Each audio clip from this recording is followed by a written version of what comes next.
এখন আমি আছি কলেজ মোড়ে, যাচ্ছি নবাবহাট শিব মন্দির, মানে 108 শিব মন্দির, সেখানে কোনোরকমভাবে রেডি হয়েছি। আজকে একটু দেখা করে আসি মহাদেবের সাথে। চলো, ও এখান থেকে টোটোতে করে যাবো।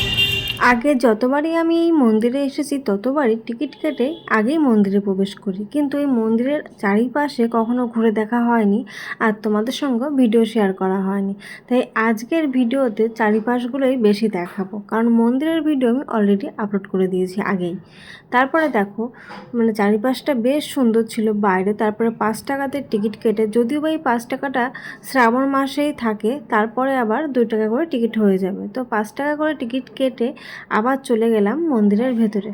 আর মন্দিরে গিয়ে আমি প্রার্থনা করেছি, তবুও আজকে পুজো দেইনি। পুজো দিতে একদিন আসবো, সেদিন আবার শেয়ার করব।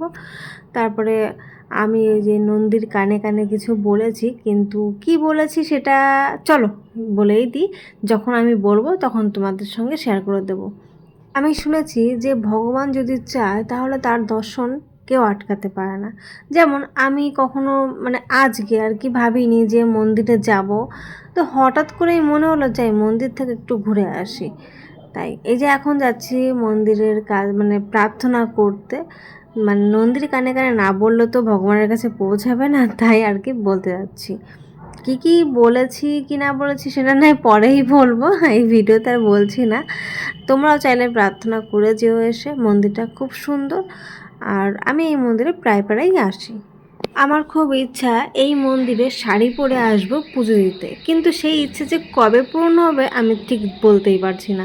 ভগবান যে কবে চাইবে আমার এই ইচ্ছা পূরণ করবে জানি না ঠিক। তো এখন দেখছি মানে বর্ষার দিন তো খুব মেঘ করেছে, তাই আমরা মন্দিরে বেশিক্ষণ থাকবো না।